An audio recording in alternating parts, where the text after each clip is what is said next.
Today, we're going to talk about a moment when one of the most majestic places on our entire planet was shaken to its very foundations by an unimaginable force that came from deep within the Earth. So, picture this. We're in Nepal, home to the Himalayas, the highest mountain range on the planet.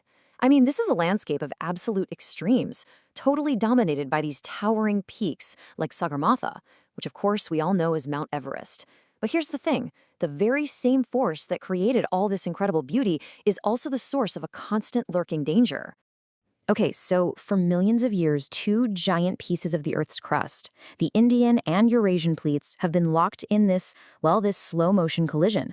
I want you to imagine a car crash, but one that's happening over geologic time. All that incredible pressure buckled the land, pushing it up and up and up to create the roof of the world.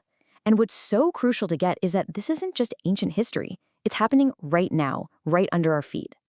And that brings us to our first section, where we're going to really look at the immense, totally invisible pressure that's just building up right beneath this fragile, beautiful landscape. Every single year, the Indian plate shoves its way north by just a few centimeters. Now, that might not sound like much, right? But it builds up a tremendous amount of stress in the rock. It's kind of like winding a spring tighter and tighter and tighter, year after year, century after century. Eventually, you know something has to give. And on April 25th, 2015, it did. That slow buildup, all that tension from millions of years, was just unleashed in a matter of seconds.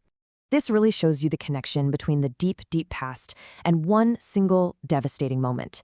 That non-stop buildup of stress from the plate collision, it finally hit its breaking point, and all that stored energy was released at once. The result was a massive 7.8 magnitude earthquake. Just an unbelievable release of power that shook the entire country to its core.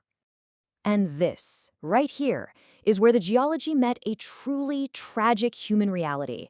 The quake's epicenter was dangerously close to the capital, Kathmandu, which is densely populated. And you have to remember, in one of the world's poorest nations, many buildings just weren't designed to survive that kind of violent shaking. So now we're going to see how this one event kicked off a devastating chain reaction, where that initial tremor, well, that was only the beginning. The human cost was just staggering. Nearly 9,000 lives were lost. It's a number that's really hard to even wrap your head around. And that's just the number of people who died. The immediate impacts just spread outwards, touching millions of lives. Over 22,000 people were injured, totally overwhelming whatever medical facilities were left standing. 1 million people were suddenly homeless, their entire lives just upended in an instant. The very fabric of their society, schools, hospitals, historic sites, just crumbled to the ground.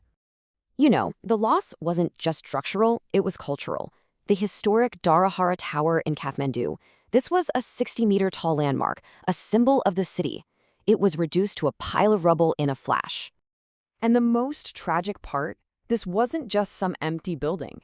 It was filled with people. And for most of them, it became a tomb. And the danger was nowhere near over. That first quake destabilized the entire region. Weeks later, a powerful 7.3 magnitude aftershock hit, causing even more damage and terror. The shaking triggered huge landslides in the mountains, which completely cut off remote communities. And then, there was Everest.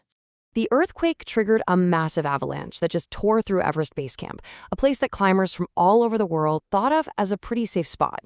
19 people were killed. It just goes to show that nowhere was safe from the quake's deadly reach.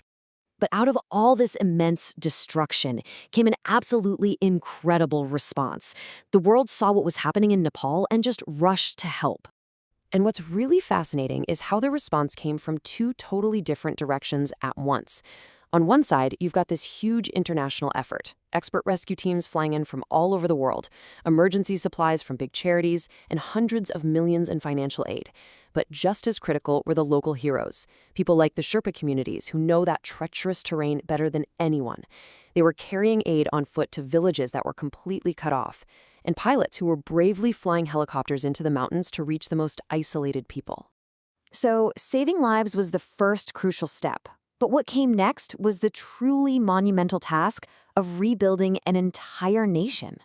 The economic aftershocks, well, they were just as damaging as the physical ones. Tourism, which is the absolute lifeblood of Nepal's economy, came to a grinding halt. And out in the rural areas, when buildings collapsed, they destroyed precious stores of rice seed, which threatened the food supply for seasons to come. And just to give you an idea of what we're talking about with tourism, a single permit to climb Mount Everest costs around 11,000 US dollars. So multiply that by the hundreds of climbers who stayed away, and you start to see the scale of the economic hit. And getting tourism back on its feet was a slow, difficult journey. It took years. It required creative solutions like the government extending climbing permits just to try and entice visitors to come back to the Himalayas. I think what this all really drives home is that even with a massive global response, the work of putting a country back together, rebuilding not just homes, but entire economies and communities, is a long, hard process that takes many, many years. And that leaves us with this one final, really profound question. The geology of Nepal isn't going to change. Those plates are going to keep pushing against each other. So as they rebuild, they face this ultimate challenge. How do you create a safer future on the very same ground that caused so much devastation, knowing that one day it is inevitably going to shake again?